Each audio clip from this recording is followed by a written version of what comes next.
Mbalamusizzaako bannayuganda mwenna mugamba mutya Consulate muli bulungi. Erinnya nga bulijjo Simple Steven za Simple Profile Magala TV kwemba nsinzidde. Ensonga nno gye njagala okukoonako olwaleero njagala kwogera ku nsonga y'abasuubuzi. Ensonga ey'amataba. Abantu abaakosebwa amataba. Waliwo ekintu ekyekwese mu nsonga eno kye njagala okumanya oba kye njagala abantu abamu balambulule. Ngenda sooka n'omukulu John Kabanda, President wa FUTA, Federation of Uganda Traders Association. John Kabanda,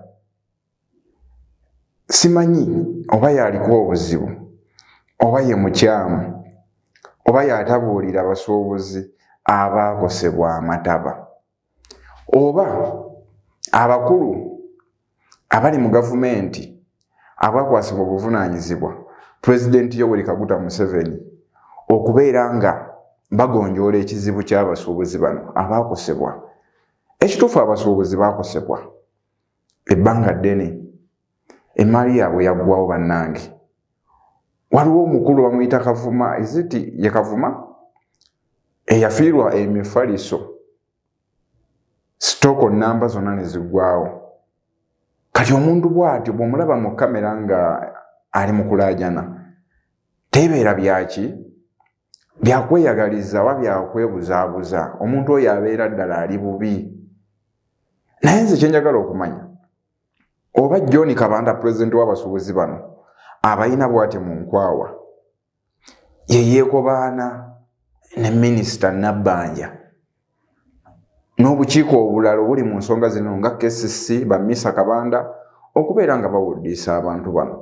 Lwaki temubabuulira? Kuba kye njagala okumanya, John Kabanda oyina lisiti 3 ng'abantu bano waboozaamu oba ekituufu ki? Kye njagala okumanya. Kubanga Minisita Nabbanja bakwewuubyeko, bakwetooloddeko abasuubuzi bano eno nga bakulemberwa Pulezidenti waabwe Kabanda. Naye ensonga gy'owa ogamba lisiti oyina 3.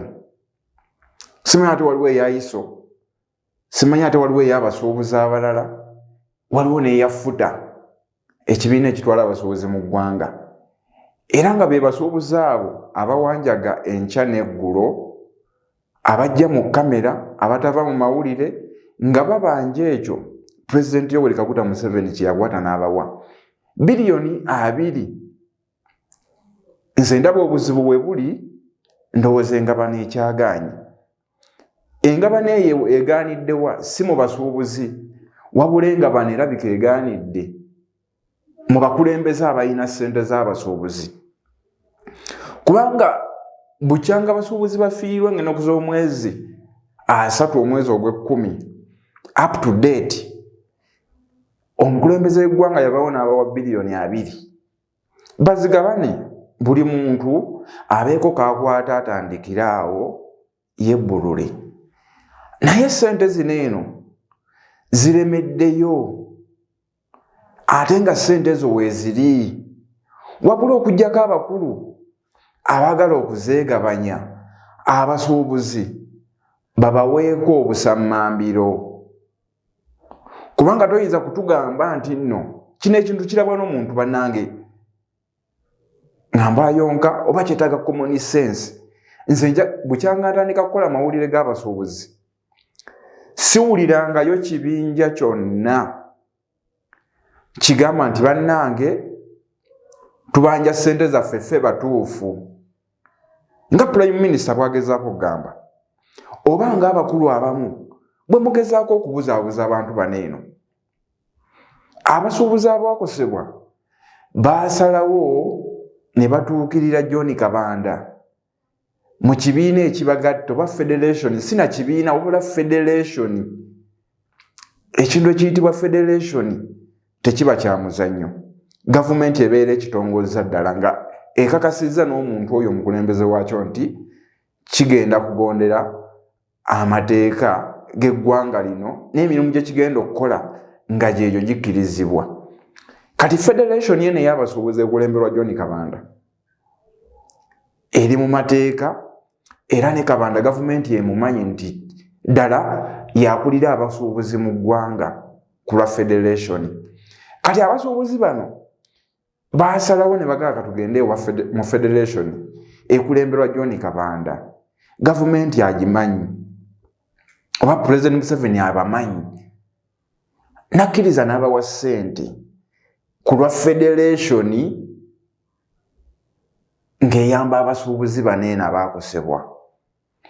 Kati gwe minisita oba omukulembeze yenna ali mu nsonga zino okubanga oyagala okulya ku ssente zineeno, siraba bw'ovaayo n'ogamba nti nze nina lisiti 3, lisiti eriko abasuubuzi 7, kuliko eyina 1000, kuliko eyina ebimeka, naye nga bba abasuubuzi abo be mutugamba tebavangayo. Tewali muntu n'omu abaliidinga yali atuuzizza ka press conference n'ayita bannamawulire n'abapareedinga wayina abagamba bannange ffe batuufu, ekyo tetukirabangawo. Kitegeeza ki? Kiri mu giraasi kitangaala. Abasuubuzi Kabanda bakulembera oba bawerekerako, kuba Kabanda yakugamba teyafiirwa, naye alwanirira abasuubuzi baneeno, ayagala babagabire ssente zaabwe nga bwe baakosebwa. Naye mu butuufu omuntu ayimirira n'agamba nina lisiti 3, n'omubuuza nti lisiti eruwa n'eruwa, n'omugamba leeta lisiti ya Kabanda n'abantu be, ajja bateeka wali Kabanda ababe. N'omugamba leeta lisiti ey'okubiri n'abantu baayo, ayinza okugulwa we bali. So kati saagala abane mu bubeere nga mubuzaabuzibwa. Prime Minister baleme kubuzaabuza.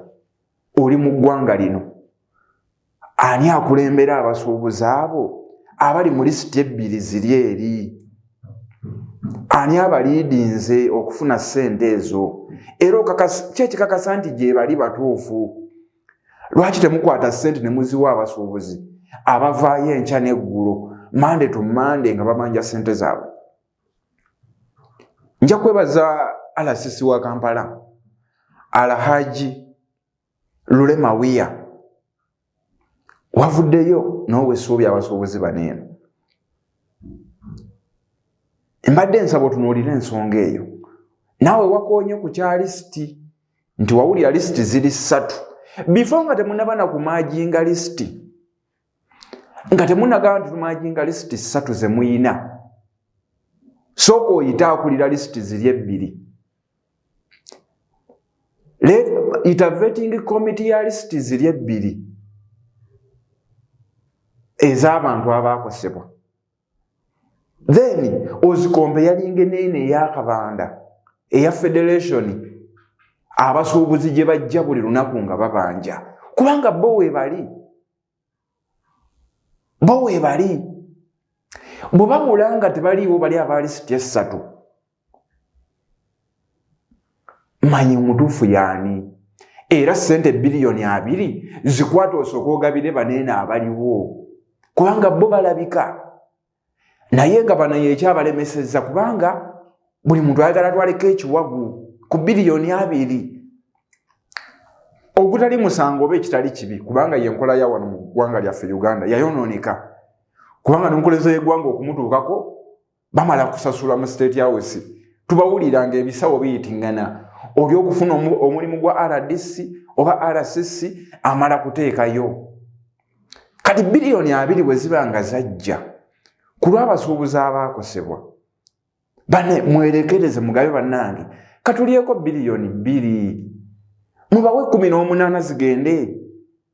Kabanda abo abantu ssente zaabwe,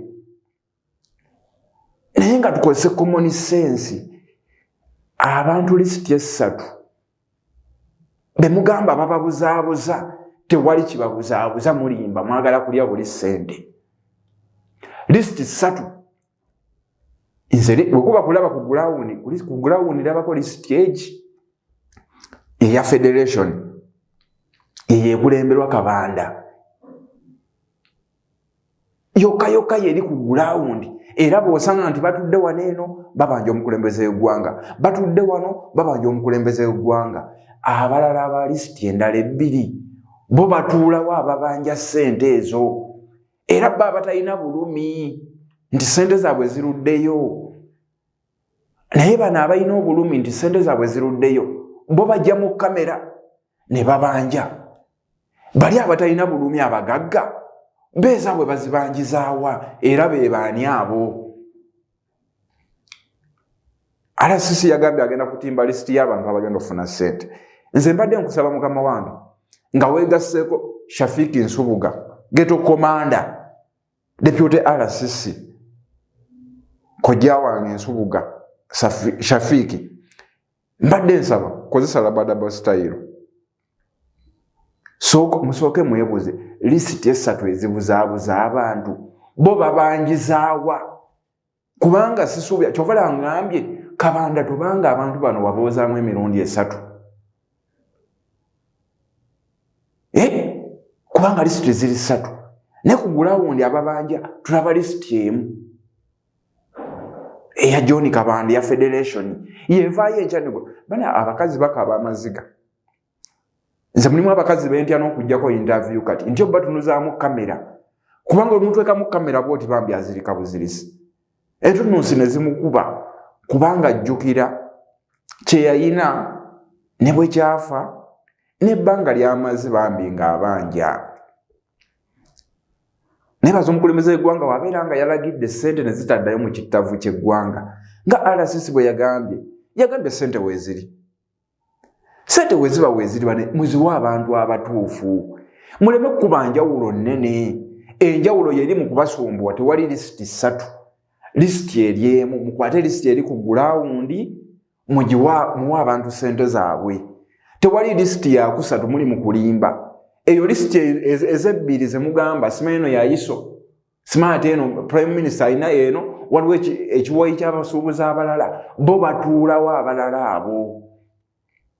Abasuubuzi abo batuulawa Isa Sekita ayinza obanga yabaliidinga naye abatuuzaawa. N'ebibiina ebirala eby'abasuubuzi ebiri mu Kampala bingi nnyo naye mwe abamwe mubatuuzaawa be mwagala bafune ssente. Nze ndowooza kino ekintu era nawandiise natwitinze ku Twitter nga njagala CDF Geno Kainerugaba Muhoozi wandiyingidde mu nsonga z'abasuubuzi zino eno. Biliyoni zaabwe 2 weeziri naye baganya okuzibawa kubanga baagala okuzisunako. Nemukkirize biliyoni 2 ku basuubuzi abaakosebwa ntono nnyo. Gwayagala okuzisunako ofuna omusaala oli mu ofiisi ya gavumenti. Lwaki temuzeerekereza abasuubuzi bano ne bazifuna kubanga twakwalawo kalikyota ne tubalabalamu ng'omuntu agenda kufuna miliyoni 3 okusinziira ku nnamba gye boogera naye nga miliyoni 3 zigula emifaliso emeka? Kale miliyoni 10 zigula emifaliso emeka? Naye omusajja yafiirwa sitowa nnamba ey'emifaliso n'agiyiwa wali ku kkubo. Kati omwe miliyoni 10 ddala oba omuwadde?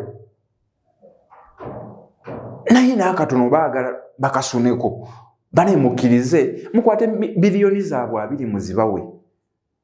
Ate muziwa abantu abatuufu weebali si bakwebuzaabuza. Nze mu common sense wange gwe nnina ebbanga lyemmaze bukyanga abantu bano bafiirwa okuva nga 3 omwezi gwe10 2025 up to now sirabangayo sitole y'abasuubuzi nti batudde wano beekalakaasa ssente zaffe ziremedde wannabbanja ssente zaffe baganya okuzituwa nga tebakulembeddwamu Federation ey'abasuubuzi ekulemberwa John Kabanda.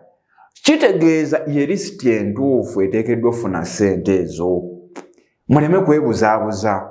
RCC nga bwe wayingidde mu nsonga eno nga CDF tannajja kola omulimu gwe yandikoze abantu abatuufu mubawe ssente. Biliyoni 2 abantu abatuufu ab'okuzifuna weebali era balabika mu kamera. Kubanga singa lisiti 3 ziri mu babuzaabuza singa enkya Kabanda akola press conference ey'abasuubuzi enkya omulala n'akola press conference enkya omulala n'akola press conference naye muleme kubuzaabuza abantu mugenda kumajinga lisiti mumajinga ki abantu abataliiwo ng'abaliwo weebali. Ssaabasajja Kabaka awangaale.